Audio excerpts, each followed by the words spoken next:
Hey everybody, welcome to Reading the Bible to Cats. Henry is very comfy. Guster was cuddling with Henry, but then when I walked through the door, he jumped off the sofa. I thought it would be cute to see them cuddling together, but alas, now it's just Henry. Well, let's read Joshua 21 and see what we find. Okay. So I'll read out of the Archaeological Study Bible, the NIV. Now the family heads of the Levites approached Eleazar the priest, Joshua son of Nun, and the heads of the other tribal families of Israel at Shiloh in Canaan, and said to them, "The Lord commanded through Moses that you give us towns to live in, with pasture lands for our livestock." So as the Lord had commanded, the Israelites gave the Levites the following towns and pasture lands out of their own inheritance. The first lot came out for the Kohathites, clan by clan. The Levites, who were descendants of Aaron, the priest, were allotted 13 towns from the tribes of Judah, Simeon, and Benjamin. The rest of Kohath's descendants were allotted 10 towns from the clans of the tribes of Ephraim, Dan, and half of Manasseh. The descendants of Gershon were allotted 13 towns from the clans of the tribes of Issachar, Asher, Naphtali, and the half-tribe of Manasseh and Bashan. The descendants of Merari, clan by clan, received 12 towns from the tribes of Reuben, Gad, and Zebulun. So the Israelites allotted to the Levites these towns and their pasture lands, as the Lord had commanded through Moses. From the tribes of Judah and Simeon, they allotted the following towns by name. These towns were assigned to the descendants of Aaron, who were from the Kohathite clans of the Levites, because the first lot fell to them. They gave them Kiriath Arba, that is Hebron, with its surrounding pasture land in the hill country of Judah. Arba was the father of Anak. But the fields and villages around the city they had given to Caleb, son of Jephunneh, as his possession. So to the descendants of Aaron, the priest, they gave Hebron, a city of refuge for one accused of murder, Libnah, Jattir, Eshtemoa, Holon, Debir, Ain, Juttah, and Beth Shemesh, together with their pasture lands, 9 towns from these 2 tribes. And from the tribe of Benjamin they gave them Gibeon, Geba, Anathoth, and Almon, together with their pasture lands, 4 towns. All the towns for the priests, the descendants of Aaron, were 13, together with their pasture lands. The rest of the Kohathite clans of the Levites were allotted towns from the tribe of Ephraim. In the hill country of Ephraim, they were given Shechem, a city of refuge for one accused of murder, and Gezer, Gibzaim, and Beth Horon, together with their pasture lands, 4 towns. Also from the tribe of Dan, they received Eltekeh, Gibbethon, Ajalon, and Gath Rimmon, together with their pasture lands, 4 towns. From half the tribe of Manasseh they received Tanakh and Gath Rimmon, together with their pasture lands, 2 towns. All these 10 towns and their pasture lands were given to the rest of the Kohathite clans. The Levite clans of the Gershonites were given from the half-tribe of Manasseh, Golan in Bashan, a city of refuge for one accused of murder, and Be-Eshterah, together with their pasture lands, 2 towns. From the tribe of Issachar, Kishion, Daberath, Jarmuth, and En-Ganim, together with their pasture lands.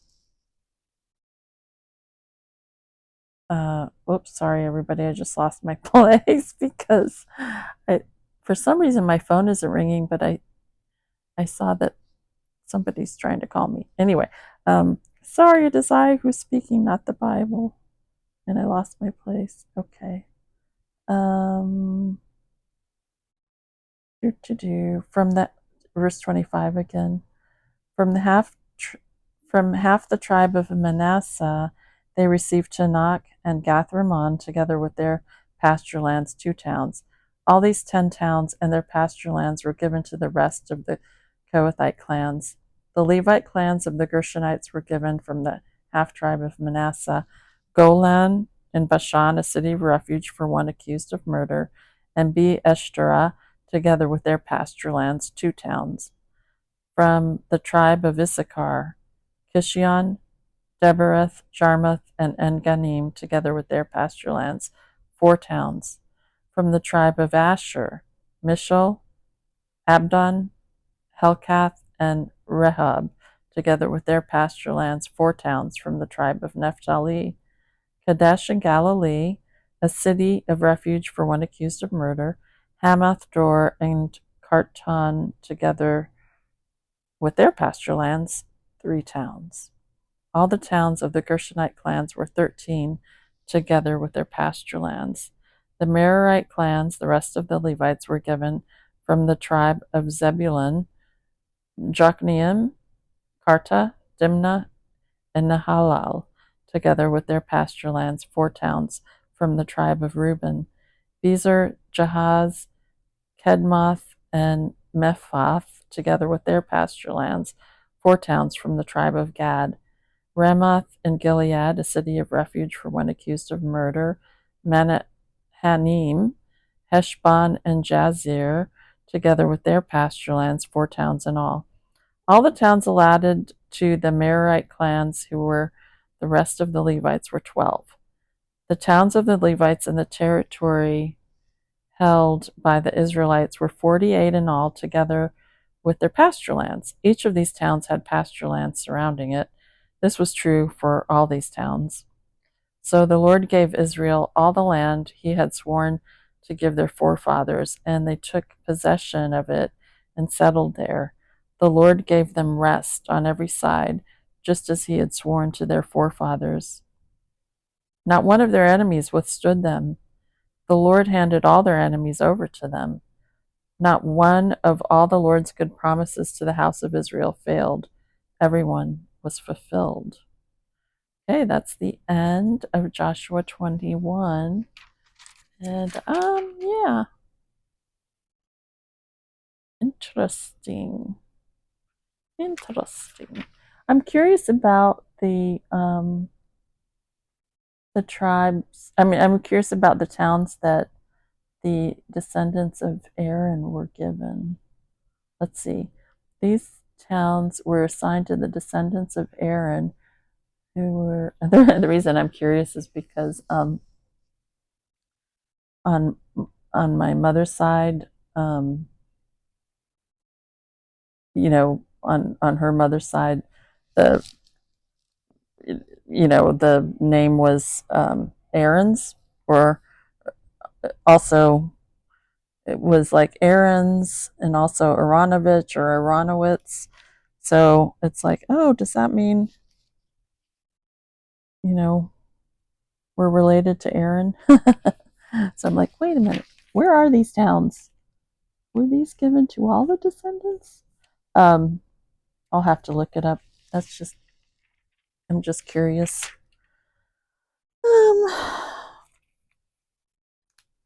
Yeah, speaking of my mom, I've been missing her a lot. It's so hard to, I probably shouldn't talk about this because I might cry, but yeah, it's just hard to not have your mom around no matter how old you are. She did drive me crazy, but I would take the crazy back. She was a character. She was funny.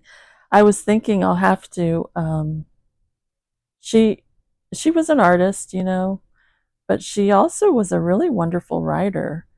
And maybe I'll dig something up of hers that, I mean, she would write beautiful poetry and just prose and essays that she didn't really publish anything, but she was. And then the sad thing is, like, I have all her writing, but her handwriting was almost illegible. It was just so bad, her handwriting. She wrote really fast. But I do have something that we read at her funeral. Maybe I was thinking maybe I would read that one day. But yeah, she was something else. She was from Brooklyn. Yeah, Brooklyn, and born in 1931. So that's quite the generation. Um, was interesting. And her grandfather was a rabbi, and but he had a still in the basement. um, anyway, that was during like Prohibition and everything. Um, but yeah, I've been thinking a lot about her.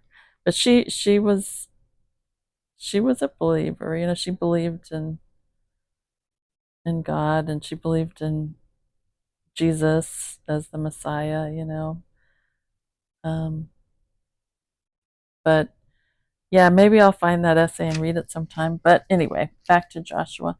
Um, I didn't know my grandmother, my mom's mom, because she died when she was pretty young.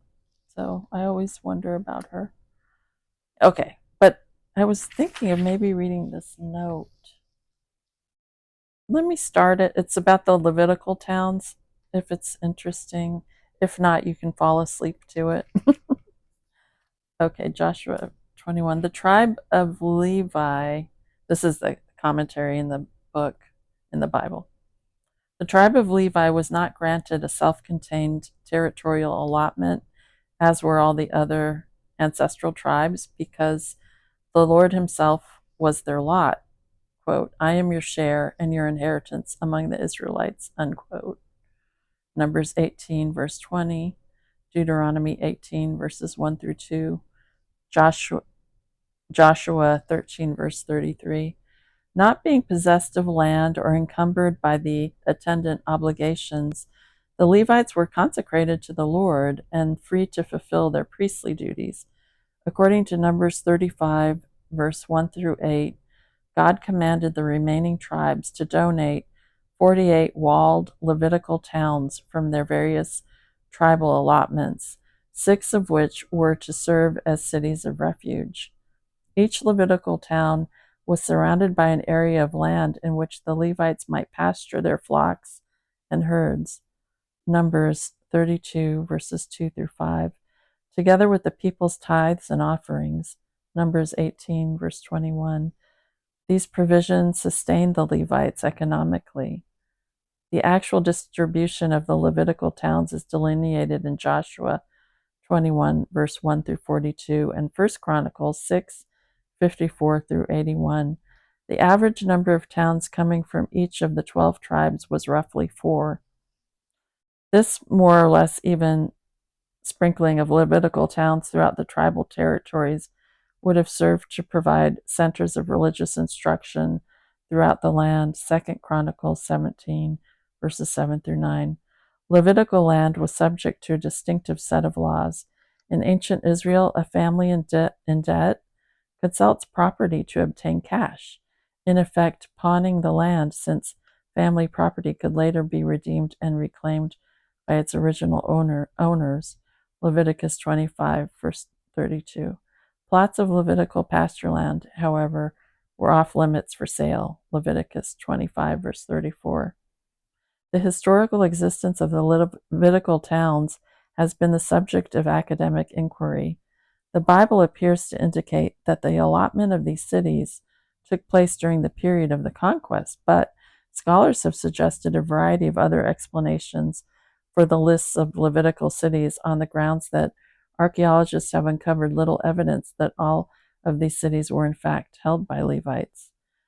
W. F. Albright posited that the lists of Levitical towns actually date from the period of the United Monarchy, 10th century BC, since this was the only point in time in which all of the named cities were actually known to have been within Israel's territorial borders. Some argue that David settled the Levites in these cities throughout Israel in order to utilize the clergy to strengthen his hold on the people's loyalties.